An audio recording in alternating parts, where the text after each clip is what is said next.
Nous ouvrons la parole de Dieu dans le livre de Jérémie, chapitre 29. Nous avons déjà eu l'occasion d'être dans ce texte.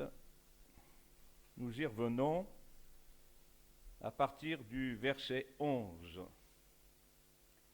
Car je connais les projets que j'ai formés sur vous, dit l'Éternel, projets de paix et non de malheur, afin de vous donner un avenir et de l'espérance. Vous m'invoquerez et vous partirez, vous me prierez et je vous écouterai.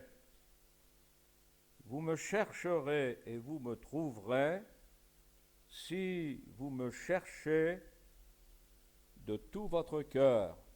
Je me laisserai trouver par vous, dit l'Éternel, et je ramènerai vos captifs. Vous rassemblerez de toutes les nations et de tous les lieux où je vous ai chassés, dit l'Éternel, et je vous ramènerai dans le lieu d'où je vous ai fait aller en captivité. Cependant, vous dites, Dieu nous a suscité des prophètes à Babylone. Il y a toujours des choix à faire, et ce n'est pas le Seigneur qui peut les faire pour nous. Il s'adresse à des enfants de Dieu qui se sont éloignés, n'ont pas tout laissé tomber. Ils sont restés des religieux et ils pensent qu'ils sont conduits par des prophètes à Babylone. Or, le Seigneur a été très sévère avec eux, il les a maudits. Même quand il en cite un, il leur dit, sans que je vous l'ai envoyé, qu'il vous inspire une fausse confiance. Donc, frères et sœurs, gardons-nous d'écouter la voix de ces chrétiens qui n'ont qu'une fausse confiance quand ils montrent et développent une vie spirituelle. Ce n'est pas le Seigneur qu'ils cherchent, puisqu'ils se tournent vers ceux qui inspirent une fausse confiance. Quand on cherche Dieu, on ne se trompe pas. On ne peut pas se tromper. Mais quand on veut ne plus faire la volonté de Dieu, on est capable de se persuader que nous avons une vie spirituelle, que nous prions, que nous élevons le nom du Seigneur, mais tout cela dans une fausse confiance. Je le répète, ces projets que Dieu a formés sur nous, ils existent. Le Seigneur nous encourage à la prière, il nous écoutera, on en a déjà parlé. Et puis nous voici au verset 13, « Vous me chercherez, vous me trouverez, si vous me cherchez de tout votre cœur. » Dans le texte hébreu,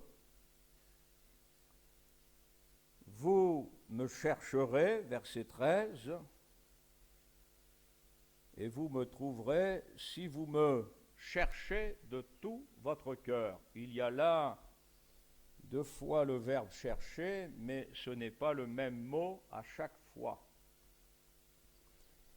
La première fois que Dieu dit « vous me rechercherez », c'est le sens du premier verbe,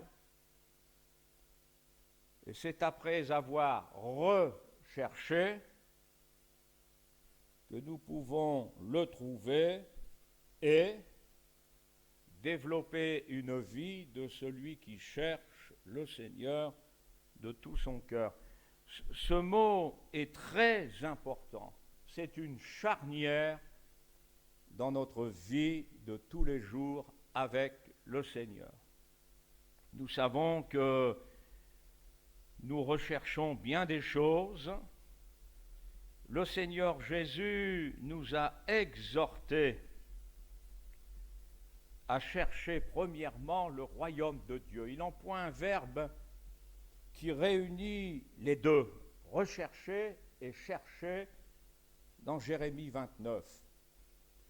Et ce verbe chercher est tellement prenant qu'il n'a rien à voir avec une recherche intellectuelle ou une recherche quand on en a le temps, mais il s'agit d'une recherche et de chercher, mais c'est une priorité. Cette priorité, on s'endort avec, on se réveille avec, on vit avec. Donc ce n'est pas une mince affaire. Et ça a une conséquence énorme dans notre vie. C'est tellement vrai que si nous ne cherchons pas le Seigneur de tout notre cœur, comme nous devrions le faire et que nous le fassions pour des choses de la terre, nous perdrons notre vie spirituelle. Nous la perdrons. Il n'est pas possible d'avoir une vie spirituelle légère.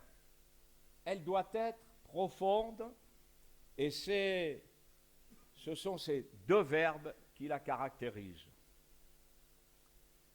Nous savons que quand nous cherchons autre chose que le Seigneur lui-même, eh bien nous finissons par ne plus le chercher, même si nous gardons un langage. Et il y a quelque chose qui est tellement significatif, c'est lorsque nous nous mettons à chercher une autre personne que celle de Dieu, et cette personne qui correspondrait à l'âme sœur, comme certains disent. Et c'est tellement à ne pas faire que la parole de Dieu dit « N'es-tu pas lié à une femme, ne cherche pas une femme. » Tous ceux qui ont cette vie profonde avec le Seigneur, cette vie d'engagement avec le Seigneur, mais ils ne cherchent pas. Ils sont dans la présence du Seigneur. C'est ce qui compte pour eux. Et lorsqu'on est dans ce travers, parce que c'est un travers, eh bien on finit par se coucher avec, se lever avec, vivre avec et voir des signes partout. Mais plus de vie spirituelle. Il y a de la prière, il y a de la louange, il y a ce qu'on a appris, ce qu'on sait faire, mais il n'y a plus de profondeur. Il n'y a même plus d'inspiration pour les choses vraies. Voilà pourquoi le Seigneur nous appelle pour entrer dans ces projets, voir ces projets dans leur profondeur et leur grandeur. Il nous demande de rechercher pour le retrouver et le chercher de tout son cœur. Ce premier verbe, rechercher, il s'agit, et n'est pas consulter celui qui a prophétisé, il a prophétisé tout ce que j'ai à vous dire ce soir, même les mots. Il a employé le mot inédit, qui est la traduction de ce verbe rechercher, c'est-à-dire retrouver un inédit, devenir un être nouveau. C'est l'enfantement quant à mettre au monde, créer du nouveau, recommencer à manger et à se nourrir. Mais comment voulons-nous trouver Dieu en dehors de cette nourriture spirituelle qui est la parole de Dieu? Et il faut que ce soit de l'inédit. Les autres qui se sont égarés pour chercher autre chose avec des prétextes humains ont abandonné le réveil spirituel. Il n'y a plus de réveil spirituel.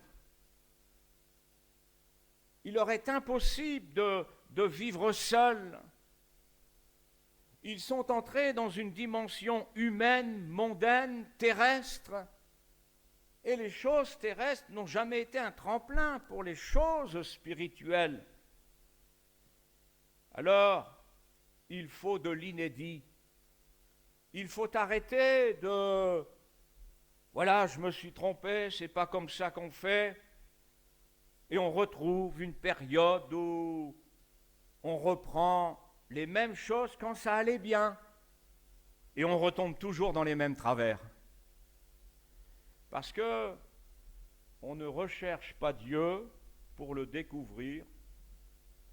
On peut éprouver un certain remords, reconnaître que l'on s'est trompé, mais on revient à soi-même et on va recommencer les mêmes choses.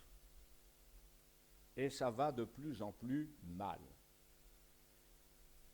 Que si nous revenons au Seigneur pour le chercher comme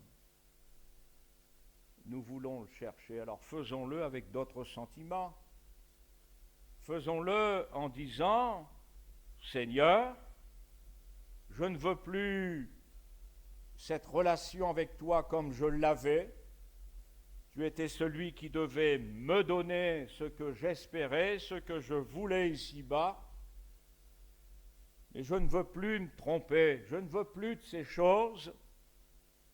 Je sais que ce que tu as en réserve dans tes projets, cet avenir pour moi, tout est compris, tout est compris.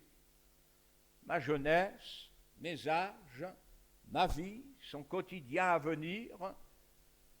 Mais je veux m'occuper de toi, je veux un réveil. Je te cherche pour avoir un réveil et ne plus être cette même personne qui sans arrêt va dans le mur. C'est ce que le Seigneur dit à ce peuple. Ce n'est pas la première fois que ce peuple s'éloigne du Seigneur et se comporte comme un adultère. Si je reviens au Seigneur pour le rechercher, plus comme avant, mais avec ce réveil spirituel. Je veux de l'inédit, Seigneur. Je te cherche parce que je sais que ma nature, ce n'est pas elle qui me conduira à toi. Il faut quelque chose de nouveau, comme la nouvelle naissance. J'espère que vous allez me comprendre, mais je suis persuadé que des chrétiens sincères et authentiques peuvent dire, à cause du déroulement de leur vie et des expériences douloureuses, je suis né de nouveau plusieurs fois. Ils sont revenus chercher de l'inédit parce qu'ils s'étaient égarés. Vous me trouverez, vous me chercherez, et le deuxième verbe, alors là, après que l'inédit soit arrivé, s'il n'arrive pas, vous ferez les mêmes choses, vous recommencerez les mêmes choses. Mais à cause de l'inédit qui est arrivé, eh bien, c'est le verbe marcher, s'informer, prier, apprendre. Voilà, on est de nouveau dans cette école spirituelle, on est de nouveau dans ce réveil spirituel pour ne plus se soucier du lendemain de la chair, mais de l'avenir qui concerne nos âmes. Voilà ce que le Seigneur nous invite à vivre. Alors quel est le prix à payer? Jérémie 15, 17, et là encore nous l'avons entendu dans ce don. Et je vous avoue que cette prédication, j'étais tellement pris, mais alors tellement pris, j'ai pas eu beaucoup de temps à moi. J'ai eu ces notes sur le cœur et je me suis dit, je ne sais pas ce que je vais leur dire, Seigneur, mais voilà. Mais le Saint-Esprit sait toute chose. Et d'un homme démuni, il sait aussi s'en servir, nous le reconnaissons. Jérémie 15, 17, je ne me suis point assis dans l'assemblée des moqueurs, afin de m'y réjouir. Mais à cause de ta puissance, je me suis assis solitaire. Mais la vie de Dieu est une vie très sérieuse. Les moqueurs, ce sont ceux qui rient, ceux qui ont besoin de divertissement. D'ailleurs, le mot réjouir en hébreu, là, c'est s'amuser, se divertir. Jérémie n'a pas trouvé sa place dans l'assemblée, une assemblée. Il la connaissait, cette assemblée. Elle avait sa réputation. Alors que cherchons-nous? Est-ce que nous sommes dans une assemblée pour vivre les choses légères et mettre en place ce que la nature humaine réclame? Alors nous sommes sur le banc des moqueurs. Ils sont légers et ils ne goûteront jamais à la puissance de Dieu. Mais, à cause de ta puissance, je me suis assis solitaire. Je vais vous dire une vérité, certains vont la contester, bon, ils ne seront pas beaucoup, mais il y en aura quand même. Mais si vous la contestez, c'est que vous n'avez pas encore compris. Ou peut-être que vous avez compris, mais vous ne l'acceptez pas, mais ça c'est votre problème. Moi j'assume mon rôle de serviteur de Dieu. Mais quand on cherche les choses d'en haut, quand les choses d'en haut occupent notre esprit, quand les choses d'en haut font partie de cet inédit dans notre vie, je le dis clairement, on ne souffre pas de la solitude. On ne souffre pas d'être solitaire. Au contraire, ça devient nécessaire. Mais quand on s'occupe des choses de la chair, on reste éveillé même la nuit parce qu'on n'a pas eu ce qu'on voulait, on verse des larmes.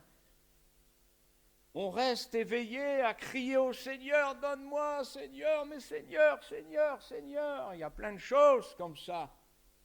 Il n'y a pas que la femme qu'on cherche ou que l'homme qu'on cherche. Il y a plein de choses qui sont liées à ce qui est charnel. Et là, on souffrira de plus en plus de la solitude, de plus en plus